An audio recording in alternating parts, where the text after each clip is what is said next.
Hi guys and welcome back to the Mighty Blues. My name is of course Cameron and welcome back today to another live stream. It's going to be another episode of the Ask Me Anything series that we've got going on, where basically I just sit here and you can ask me questions in the live comments. I've got some questions to go through on Instagram as well. If you didn't know, we now have an Instagram, so don't forget to go and check us out on that and give us a follow on that. It's Mighty Blues EFC. So I asked some questions over there this morning.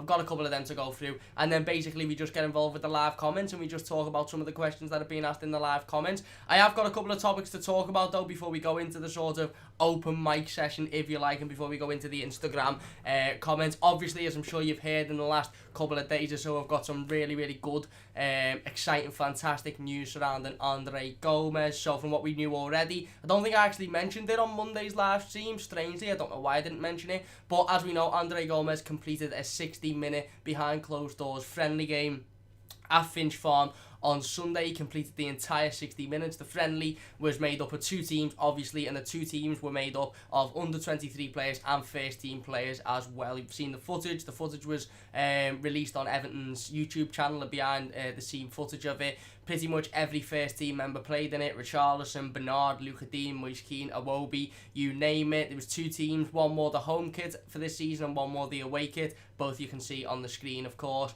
I know that Andre Gomes played in with the side that wore the home kit. He played next to Gylfi Sigurdsson and he completed the entire 60 minutes, and it was reported that there was no injuries and no issues after that game. Carlo Ancelotti was then asked about Andre Gomes yesterday, and he said that he is fit and he is ready to start against Arsenal on Sunday if he makes that decision. He said that he sees him starting more beneficial than him coming off the bench, but he also said that he's going to talk to the player and see how obviously he gets on between yesterday and Sunday. There's still a few days and a few training sessions to go. So obviously fantastic news. We knew from a couple of weeks ago from a pre-game press conference of Carlo Ancelotti's, where he mentioned that Andre Gomes could be back for the game against Arsenal. So we knew that it was coming. Like I said, confirmed yesterday by the manager that he is ready if he decides to take that decision. I've got a couple of questions specifically on Andre Gomes, so I'm not going to give my opinion yet on whether I believe he should or shouldn't be in the starting 11, or whether I believe he should be put back in just yet. One thing is for certain, obviously it's fantastic that he completed that full 60 minutes in the friendly.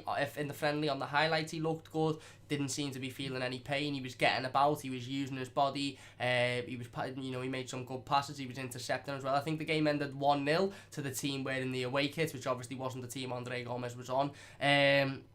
But, fantastic to see him get out there, 60 minutes, full-hour game of football. Was quite a competitive game as well. A lot of the first team seemed to be a little bit competitive when playing each other. Obviously, the under-23s being in there as well, they were as competitive as you would hope them to be. So, fantastic to see him playing that friendly, and then really good positive news from Carlo Ancelotti to say that he is ready if he decides to make that decision, but he's going to have to talk to the player. Really interesting quote from Carlo Ancelotti coming out and saying that he think it'd be more beneficial for Gomes to start the game rather than to come off the bench. Now, I understand that completely. Like I said, I'm not going to give my opinion just yet because I've got a couple of questions on Instagram that are specific to Andre Gomes. But it's really interesting for Carlo Ancelotti to come out and say that, because it makes you almost think that if he's not going to be in the starting 11, he's not going to have any sort of involvement in the game on Sunday. We're playing a decent side in a game against a team that we notoriously don't do well against, especially away from home. Arsenal. I heard a tweet, or I seen a tweet a couple of weeks back, and it said that Arsenal is like it's like the London Anfield for Everton, and it really is. We notoriously don't do well at the Emirates. We struggle every single year. So we need our best side out, and for me, if Andre Gomes is 150% fit, then he should be in that team. If he's not, and there's still a couple of worries here and there, then, potentially keep him out and don't risk it. But, who's to say that he hasn't been sort of on the edge and very close to match fitness now for a couple of weeks. Obviously, he played that behind closed doors friendly, as did everybody else. There was no issues, and now he must have trained, quite well over, obviously, in the couple of days that followed that game.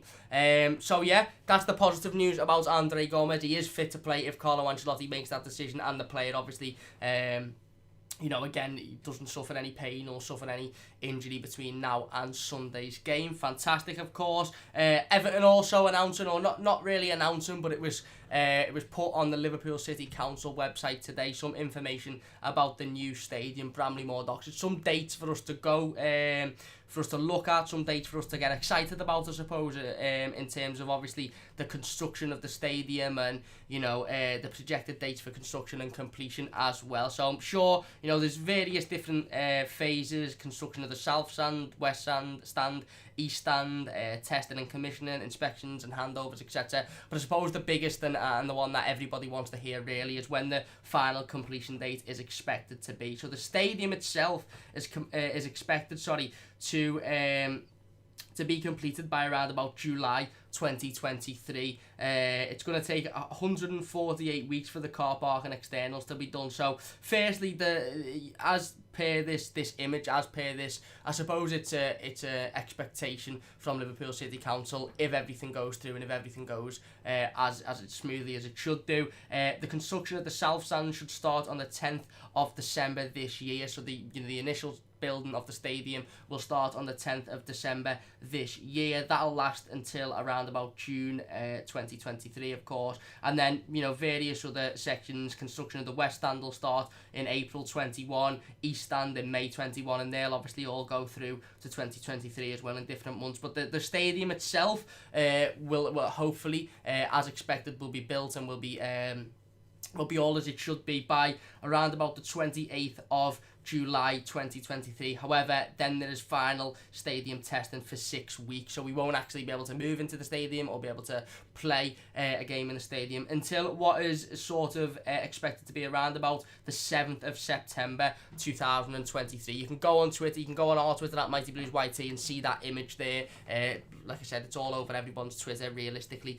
But you know, like I said, completion of the stadium in around about July 2023, but obviously there'll be 6 weeks of testing, which I dare say will include test events, whether that be a Premier League game, whether that be not a Premier League game, we don't know. But 6 weeks of testing, and then everything should be all good to go and moving completely by the September in 2023. So 3 years away, like I said. It's really, really exciting to see that image, to see the breakdown of how long each sort of stand's going to take, how long the testing takes, when it's going to start, when it's going to end, and then obviously ultimately seeing the date at the end being September 2023, when we should have a brand boss spanking new stadium to move into, obviously, and to play our games. Now, one noticeable thing regarding obviously the image and the information we've been given is September 2023 would mean, I think it's the middle of September 2023, would mean it'd be a couple of weeks, 2-3 weeks into the Premier League season.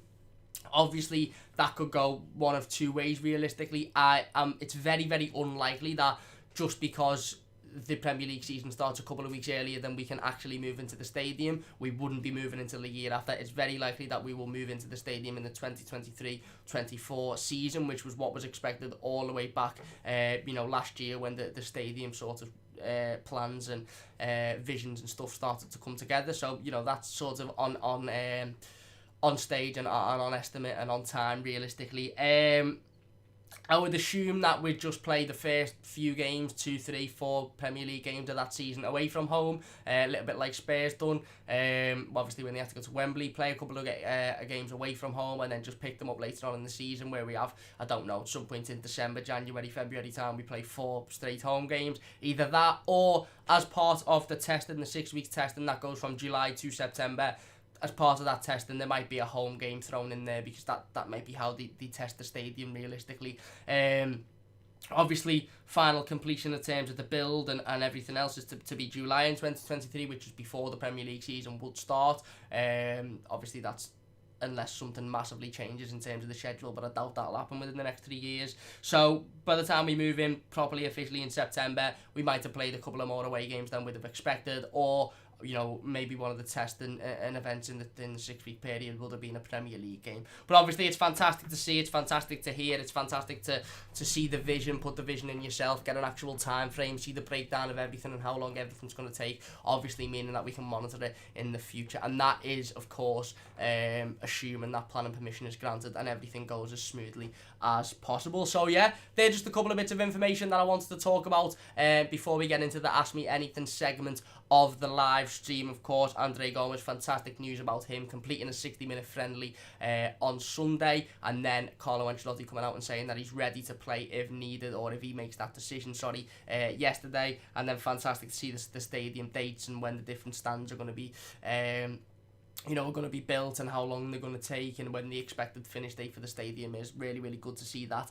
as well. I haven't got the image to put on screen, but like I said, if you haven't seen it, head over to our Twitter. It's at MightyBluesYT. You'll see it there, or just basically if you follow Everton pages on Twitter, you'll see them there as well. Before we get into the live comments on YouTube, I am going to go to Instagram. I asked on Instagram this morning just to throw us some comments. Like I said, it literally can be about anything. I don't think I put on Instagram that it can be about anything.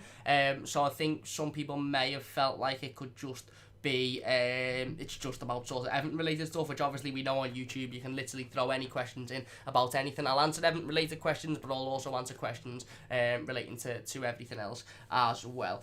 So the first couple I got actually from the same lad. Ethan asks me, do you reckon we would get Gabriel Magalhaes? He'll be good. So I think it's referring to the rumours that were put out on social media a couple of days ago. We were linked to this player. I'm not going to lie, I've absolutely butchered the second name. I don't know how to say it. Let's just say Gabriel Magalhaes or Magalhaes. I'm not going to lie, I don't know an awful lot about him. It was a rumour that come from an Everton Twitter page rather than, a journalist or a newspaper or whatever, which, you don't really see. Like I said, I don't know an awful lot about him.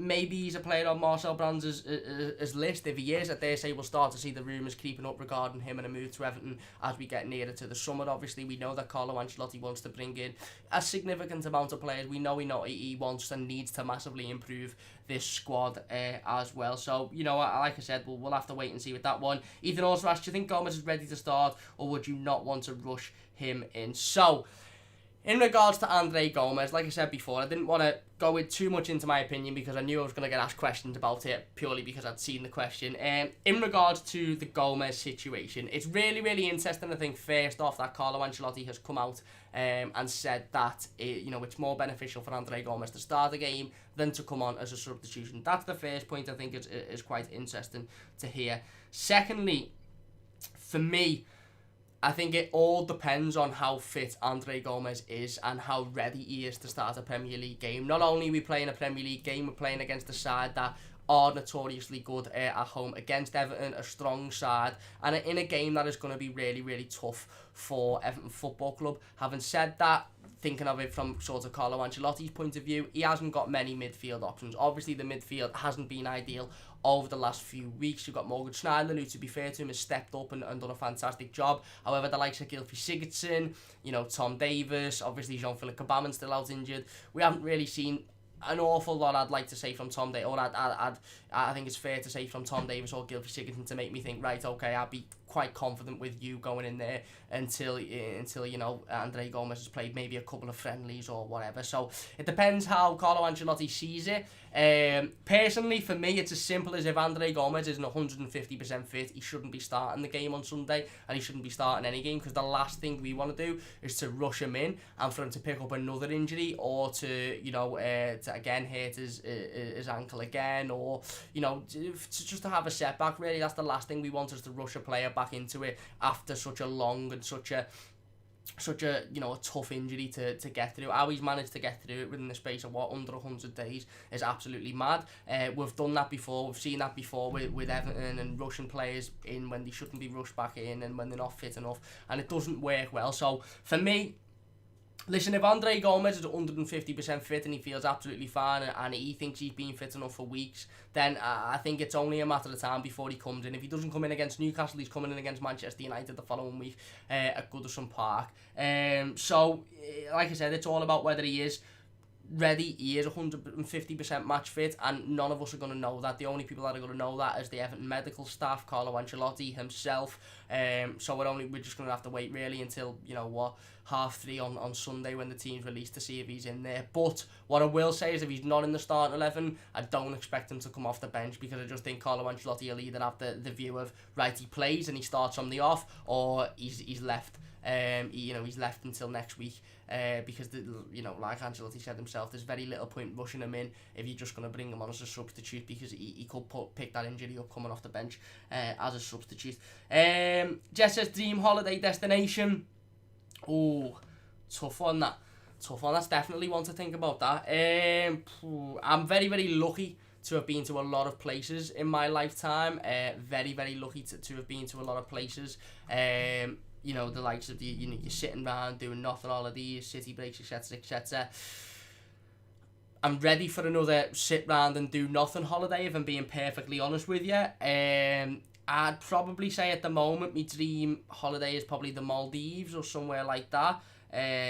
Somewhere where you can go and just sit around basically and do very, very little for 2 weeks or for a week. It's also the most unrealistic because I'm probably never going to have the amount of money in my bank to just blast on 2 weeks in the Maldives, because they're absolutely ridiculous prices. But that will probably be my dream destination at the minute if I could pick anywhere in the world, purely because I just want an holiday where you just sit off and do nothing. Luke says, shall we introduce Gomes into the team straight away or have him as a sub for a few games? Obviously, we near enough answered that one, didn't we? Listen, Carlo Ancelotti's come out and he's expressed how he would, he would rather him come in, or not rather than, but he thinks it'd be more beneficial for him to come in and start a game rather than come off the bench. He thinks it'd be better for him. But for me, if he's not at 150% match fit, I don't want him coming on in any capacity, because he could re-injure himself. But he seemed fine in that friendly. He played 60 minutes. There was no issues after that friendly. It was quite intense looking at some of the the clips and the videos on YouTube, the behind the scene footage that Everton posted. So if he's ready, then put him in there. What better time than now? If he's not ready, then keep him out until he is ready, realistically. Cal says, into the YouTube comments now. Cal says, hello, Cal, how you doing? Alfie says, hi, Cam, how you doing? I'm not too bad, mate. Hope you're doing well yourself. Cal says, I think Gomes returning will help Gylfi, because it means Gylfi can go back into the CAM role. It all depends, because Carlo Ancelotti hasn't favoured that CAM role. Obviously, he hasn't favoured putting, having a formation that allows a centre attack in midfield, hence why Gylfi Sigurdsson's played a little bit deeper. I don't know whether Gomes returning will change that and will sort of give, well, it definitely will give Ancelotti the option to play a formation that includes a centre attacking midfield role, but whether he'll do that or not, I don't know. Ollie says, happy for Gomes, can't wait to see him play. Me too, mate. Carl says, Cam, can anyone do the Goodison Park sleep out? Yeah, you just go on Everton in the Community's website and you'll see a sign up. You sign a form. I think you have to pay £20 to sign up for it, and then you just create a Just Giving page, and then you raise your money. You raise your money from there. Everton FC is the best. Says, yes, Cam, yes, mate, hope you're doing well. Kevin says, do you think it'll be a bit too soon or worth taking the risk and possibly getting into Europe? Do you think it may be a bit too soon or worth taking the risk and probably getting into Europe? What may be a bit too soon? If you mean bringing Gomes back, we don't know. We don't know. Like I said, for me, the only people that are going to know whether Andre Gomes is fit enough to return and fit enough to start the game on Sunday is Gomes himself, Carlo Ancelotti, and the medical staff at Everton. That's being realistic, isn't it, really? Carl says, is it just me, but Gomes is looking thinner? I don't know, mate. I don't know. He's had an haircut and he looks absolutely sexy, if I'm being honest with you. Alex says, thinner, he looks like Higuain. Carl says, Haaland goal yesterday was fire. Oh my God. I was literally sitting there and that, how they managed to sign that Erling Brandt Haaland for €21 million. I think he's only got a £60 million buyout clause on him or something stupid like that. Is absolutely beyond me, because the lad genuinely is one of, if not the best young player on the planet at the moment. And when players come up and people say, oh, he's got the ability to be the next Ronaldo, or he's got the ability to be the next Messi, blah, blah, blah. And you always look and you go, he's had a few decent games, and then they always fall off. I genuinely think that Haaland has got the potential to be the next best player in world football. What Haaland showed in that game yesterday against PSG is not only can he score the ideal striker's finish, really, where it bounces around in the box and he's there in the right place at the right time to put it away, but he also showed that he could score the 25-yard screamer by putting his foot through it. He's unbelievable. He's absolutely unbelievable. Will says, Cam, thoughts on the Arsenal on this upcoming game? They're in decent form, obviously. Haven't quite got the ground running as I'm sure they would like to under Carlo Ancelotti. They said Ancelotti then. Under Mikel Arteta. But, you know, they're in relatively good form. They seem to be drawing a lot of games recently. However, they are a team that, you have to sort of be cautious about. They've got a disastrous, in terms of, in a good way, front line. Obviously, Lacazette, Aubameyang, Pepe, so much pace, so much ability just in those three. Martinelli, who very, very rarely gets a game, in the first team in terms of Premier League games. He's absolutely fantastic. They've got Saka. They've got some real firepower going forward and in attack. However, defensively, I think they're quite poor and they're quite vulnerable. So if we can exploit the defence and manage to stay solid defensively ourselves, then I think we could go out and get something out of the game. Cal says, don't want to leave Goodison. It was, is, and always will be our home. It will. Ollie says all the red shirts are coming out, saying that the ref was shite the other day just because they lost. I only watched the first 20 minutes of it and then I turned it off. I don't want to talk about them, but I do find it quite embarrassing that they've won so many games this season. They haven't lost for however long, and they can't just lose and come out and say, you know what, we lost, fair enough. They have to make excuses. They have to moan. I just think it's a bit like, just shut up and take it on the chin and move on. They'll beat them at Anfield anyway by 4-1. So I just don't see why they have to come out and moan.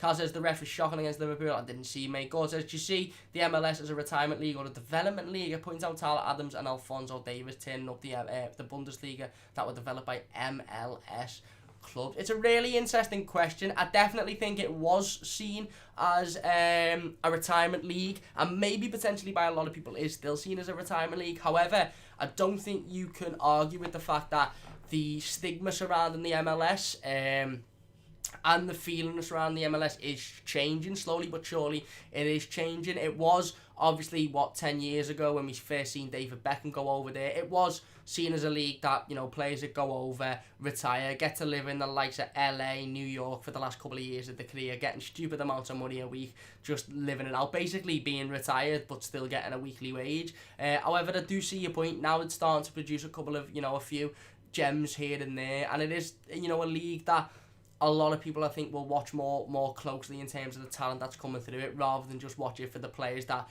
15 years ago were at the top of the game. Carl says, go to the Bundesliga, it's an easy league. Bobby says, Southampton are better than Everton. They're not. Carl says Everton 2-1. Don't even get involved, Carl. It doesn't matter because Southampton are nowhere near as good as Everton. Gord says, how can you compare Europa League to MLS when MLS is a salary cup and only 3 players' salaries that don't count towards it? I'd love to see European League try to have that for the season. You can't really compare them. You can't.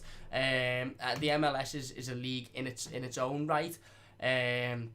It's not really comparable to a European competition, in my opinion, anyway. Because it's Hollanders like when you put sliders on your player in career mode to look good. It's like when you create a pro and then you just bang your FIFA on amateur and your pro scores like hat-tricks every game and you just end the season with like 87 goals and it's just like boss. And even FIFA at that point tells you like you're not getting a good move or you're not getting a higher rating because we know you've blatantly just threw the fucking the difficulty on dead easy and made your pro dead boss. But Alan is like literally that in real life. He's absolutely unbelievable. Jack says, get in. Is Andre Gomes actually fit or is Sky making it up? No, Carlo Ancelotti has come out and said that he is fit to play on Sunday. If he decides to take that decision, he'll talk to the player before the game and he'll see how he gets on in training. Carl says, Jack, it's on the Everton YouTube channel. It is. And Jack says, oh, it'd be good news. If you're enjoying the stream so far, by the way, please do hit that like button. It only takes a second. If you're new to the channel as well, please do subscribe. Like I said earlier on the stream, I did ask a couple of questions on our Instagram as well. Don't forget to go over and follow that. We're literally new to Instagram. I've only added about a week, just hit 50 followers. So a massive thank you for that. It's Mighty Blues EFC over on Instagram, as you can see below me. Go and follow us on Twitter as well. That's at Mighty Blues YT. It only takes a second. Come on, let's get all your questions in the comment section down below. Let's get into as many of them as possible. I tweeted earlier that Network Michael D may be joining us for this live stream. Unfortunately, he wasn't available today. However, we're definitely going to try and get something sorted out for the very, very near future. Maybe potentially even Friday. But if not Friday, definitely within the next week or so for him to come back on the channel and for us to do a style of video like this. Obviously talking about Everton, talking about some of the news and asking general questions as well. Bobby says, ha ha ha. Jack says he played in an hour game. He did. Bobby says, who are you signing? Any rumours? There's been a few rumours. Here here and there, obviously, but nothing solid at the minute, obviously. Lozano, the rumour of Lozano's coming back, as per usual, obviously, because there's obvious links with Carlo Ancelotti, there's obvious links with Marcel Brands, so bash them together. It's an easy way for newspapers and journalists to make money, isn't it, realistically? But nothing too solid yet, and I don't think there will be until the last 2 or 3 weeks of the season before the summer transfer window opens. Cass says, I love how you score like 30 goals on career and you get sold. He also says Gomes brings pace, power, and he controls the midfield. I said this last year, Gomes is our most creative player behind Bernard. Gomes is, I think, one of our most technically gifted players, and there's no question about it. It will be fantastic to have him back when he's back in his full capacity, and when he can play week in, week out consistently. It'll be a massive benefit to Everton Football Club, because we massively lacked that over the couple of months he's been out. Hernandez says, how is the overall impression of Machedi in Liverpool as a whole from an outsider looking in? Seems as though he is investing a lot in the city. Well, obviously, we know since Farhad Machedi's come in, not only has he invested an awful lot into the playing staff and into who we see on the pitch week in, week out, he's also, obviously, I think he's bought an entire half of the Liver building. Obviously, we know Everton's offices are now in the Liver building. He also owns the Liver Birds, which may be a little bit salty to some people, but it's a fact. So he is investing a lot in the city. The whole stadium project, of course, will invest an awful lot of money into the city. Millions and millions and millions, if not hundreds of millions, into the city in terms of the opportunities it's going to create for new jobs, for new housing, restaurants, bars, accommodation, supported accommodation, all of these things that are going to be not only in and around the new stadium, but also in the place of Goodison Park and in and around L4 as well. So Machedi is a big part of that. So, he is investing a lot in the city, and his plans are also investing a lot in the city as well.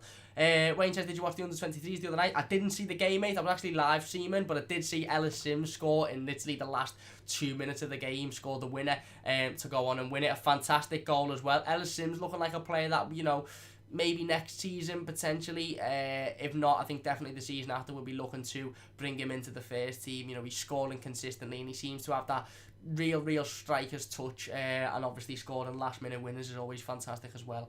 Carl says, I've seen that Alan had rejected a lucrative contract at Napoli because he wants to return to Carlo. Yeah, I've read similar rumours in the paper, but I wouldn't be too I don't know. I don't know whether I believe them as much as maybe some people do. It's a lot of paper talk at the moment, but it wouldn't surprise me. It really wouldn't surprise me. Carl says, I want to see Anthony Gordon. Me too. Tom says, amazing powers of recovery. Well done, Andre. It is. It's fantastic. It really is. Wayne says, Ellis Sims featured England number 9. Let's hope so for his sake. Carl says, Anthony Gordon has to play against Arsenal. I don't think he will. He hasn't been involved over the last couple of weeks, so I just don't see him being involved on Sunday. Bobby Max says, Danny Ings is better than DCL and Richarlison. Danny Ings isn't even in the same category as Richarlison.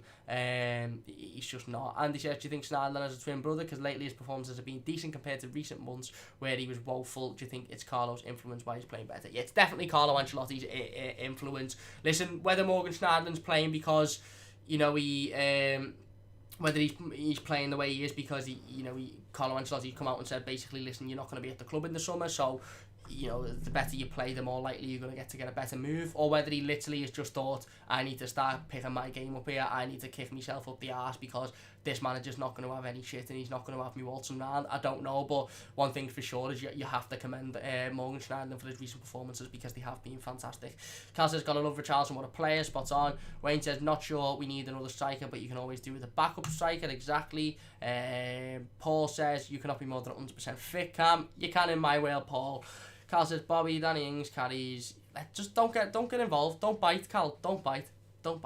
I says, should it? Cal says, wouldn't mind that Messi kid at Everton. He's okay, but he's no Nias. Yeah, imagine Lionel Messi at Everton. Jack says, quite a quick recovery. Cal says, Cam, do you play Ultimate Team on FIFA often? I don't play it at all, mate. I haven't played Ultimate Team since FIFA 14, to be honest with you. I smashed it in FIFA 14, I loved it. I had Ibrahimovic and everything, it was boss. And then I just stopped playing it because I just thought, why am I wasting me dough on this game? I do play FIFA, I just play career mode now. Wayne says, Moyes to relegate West Ham. Who knows? They're not looking in great stature at the minute, to be perfectly honest with you. I think there's a couple of teams around them that are more than likely to go down. Well, definitely are. I think Norwich are a definite for me. And I'd say Watford are going to be in and around there as well. But, you never know. And Ollie says, yeah, no better than Nias. But I was just, Danny Ings has scored more and more assists. but Danny Ings has played up front all season. Richarlison's played in about 25 different positions, and Richarlison is a starter for Brazil near enough every international tournament. There you go. Carl says, the ladies say I'm more than 100% fit. Get some un-Everton related, un-football related questions in here. We'll do about another 5 minutes before we go. Give the video a like if you're all enjoying as well. Really, really does mean a massive amount to me. Don't forget to subscribe as well. Big thanks for all of the support on on Monday's live stream. Sorry, obviously we spoke about the Sport Pizza deal ending and some potential new sponsors going into next season. A big thanks for all of the support on that. Really, really do appreciate it. It means a massive amount to me. Let's get some more questions in. Some non-football related, non-Everton related ones. And you know, there you go. Gord says, why didn't UEFA ban clubs instead of an entire league in the 80s? If that happened, Everton would be a bigger club than they are now. If UEFA wouldn't have banned clubs in the 80s, Everton would have won the European trophy, the European, what was it called at that time? The European Cup. That is now known as the Champions League. Everton would have won it, potentially multiple times, won the league again, and you're spot on. We would be in a better sort of stance than we are now in terms of the history, but you know, back then UEFA knew that we'd go on and dominate, so they had to ban us. Jack says, did you see Van Dijk and Robson interview? I didn't watch it, mate. I've got no time for them. Jess says, where's the Ask Me Anything? It's here. Ask Me Anything. Get your comments in. Carl says, who do you think is going to win between Wilder and Fury? I think Wilder. Really, really good question. The fight is this Saturday night on BT Sport Box Office. It costs about 250 quid to buy. Doesn't really. It costs 25 quid, but it's an awful lot for a fight. And it doesn't start till about 6 o'clock anyway. That wasn't what the question was. I'm just ranting here. Who do I think will win? I think if it goes the distance, this is going to sound so amateur. I like boxing. I'd say I'm a boxing fan. I'm not a hardcore boxing fan, but I'd say I'm a boxing fan. But this is going to sound so amateur. I'd say if it goes the distance, then Tyson Fury will win on points. But Deontay Wilder could knock Tyson Fury out at any point between the first bell and the very, very last bell. So I think it's either going to be Wilder knockout or Fury on points. I just think Wilder will knock him out. I just think at some point in that fight, he'll hit him like he did in the last one, and I just don't know whether Fury will get up. So I'm going to go Wilder knockout, although I'd rather Fury won. Bobby says, I'm an Everton supporter, but I just like Danny Ings. There you go, fair enough, Bobby. Sombrero numero uno says, great job with this channel. Thank you very much, really, really do appreciate that. Ollie says, do you have a pet, lad? I don't. Did have a fish for 3 years, but he recently died. But no, I don't have any pets. Jack says, they took the mick out of Atletico. Can't lose, mate. They can't lose.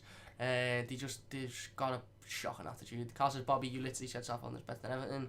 Wayne says, you ever play any sport at school? I play football a little bit at school. Obviously, when you know, with PE at school, you do everything, don't you? You do boxing, you do football, you do cricket, you do rugby, you do it all. But I mostly played football. Other than the core sports that you had to play during PE sessions, anything additionally was just football, mate. Andy says, where's your favourite place to go on holiday? I'm gonna. This is probably surprise a few people. As a kid, I didn't go abroad until I was about 10.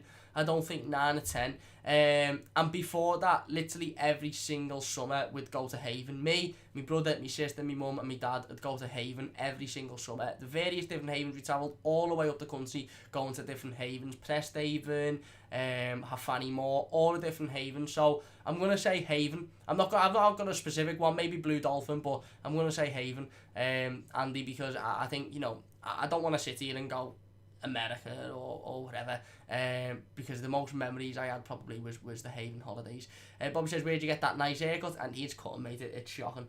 I've just come back from the gym as well, so I look like a scruff, that's why. I get it done in Liverpool on a road called Rice Lane. Carl says, I want Wilder to win, but I'm happy I'm not fighting him. He absolutely terrifies me. He's a terrifying man, he is. Wayne says, I got a chip box to get everything for free. There you go. Belter is right. Joe the Blues says, if Man City get beat tonight, will a red check win the league at Goodison? I think Man City will lose multiple times before that anyway, mate. But I don't see them getting beat tonight. Alex says, you're a fan of Dixie Wrecked. I nearly said who's that then, but I've literally just read it again, and I've literally just imagined what you said. Kaz says, that's what I say against Fury. You can give him a round, but against Wilder, you have to be perfect for every second, and he will eventually catch you with his right hand. Exactly, and To be fair to Tyson Fury, he very nearly was perfect in every second of the first fight. Obviously, he was caught once, but he got up, to be fair to him, and he won that first fight. Realistically, whatever you think, he won it. But it's just about whether he can, again, evade every single second of punches from Deontay Wilder. Carl said, did you see Lewis Capaldi at the bridge yesterday? It was hilarious. I did. It was quite funny. Carl says, Cam, who'd you choose, your girlfriend or Gomes or Dean? I'm going to say the wife, because she's potentially watching this, and I don't want to get in trouble. Jess says, Haven out of all places. Yeah, I don't want to sit here and because I am very, very lucky. I've been to a lot of places thanks to me mum and dad. Ever since I went on that first flight to Spain, I've been to a lot of places around the world. I don't want to sit here and sound dead big-headed. If I was to pick somewhere outside wasn't Haven, it'd be LA, but I'm gonna go with Haven. Wayne says, I've never been on a plane, just been to Amsterdam and France, fear of flying. There you go. Both Amsterdam, really, really nice place. But yeah, interesting. My mum's got a massive fear of flying as well. Ollie says, imagine if Dixie, Dean and Dunk still played. Imagine what a front two that'd be.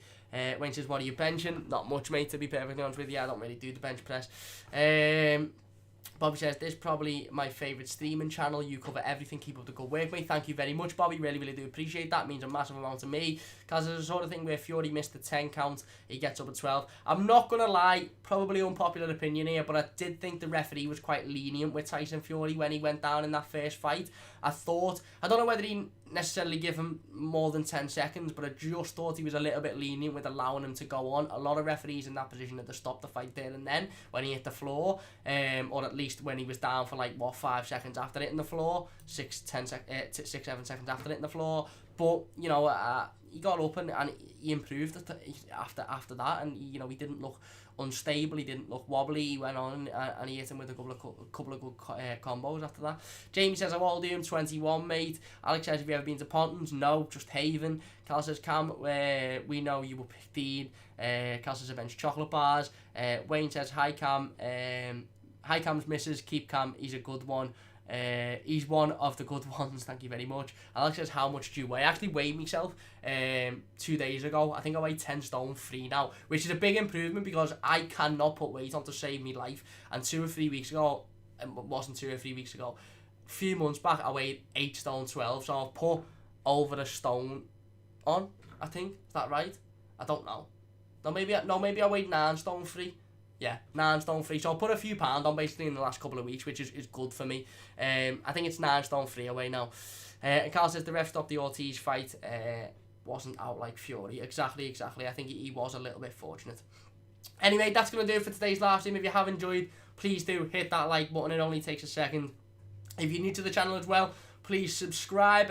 Like I said earlier on the stream, big thanks to everybody for getting involved in the live comments as per usual. Big thanks to everybody for the questions over on Instagram as well. If you don't follow us already, go over. It's Mighty Blues EFC on Instagram and Mighty Blues YT on Twitter. So go and follow both of them as well. Don't forget to subscribe to the channel if you're new. It only takes a second, and drop the video a like if you have enjoyed. We'll be back on Friday at around 7 PM for the live game preview to Sunday's Premier League fixture away against Arsenal. Big game for Carlo Ancelotti. Big chance for us to get the 3 points as well. If we want to be continuing in this run for the sort of the Europa League and to finishing in Europe, then realistically we can't lose on Sunday. It's a big ask to get a win because we don't notoriously do well at the Emirates, but if we can get a win, it'll be absolutely fantastic, of course. So join us at 7 PM on Friday night for that one. It makes it be a really interesting one, and we'll be able to find out whether or not I predict Andre Gomes to start. Carl says, I was 18 stone, now I'm like 14 stone. Well done, that's boss Cal. Ollie says, yeah, but the problem is the ref would got tethered if he stopped and there was nothing wrong with him. He would, to be fair, he would. It was, in hindsight, it was probably the right decision not to stop it. Carl says, do you watch UFC Darren Till? What a guy. I have watched a couple of Darren Till's fights. Carl says, see you, Cam, have a good night, mate. Thank you very much. See you soon. And Wayne says, respect, mate. Come on, you Blues. Everton till I die. Neil Satters is the ultimate. Thank you very much, Wayne. Really do appreciate it. Once again, big thanks to everybody for getting involved in the live comments, for dropping your comments as well. Big thanks to everybody over on Instagram for leaving your comments as well. Don't forget to follow us on all of the socials. Leave the video a like if you have enjoyed. Subscribe to the channel if you're new. We'll be back at 7 p.m. on Friday for the game preview to the Arsenal game. Don't forget to join us then. Big thanks for watching, and I'll see you soon on the Mighty Blues.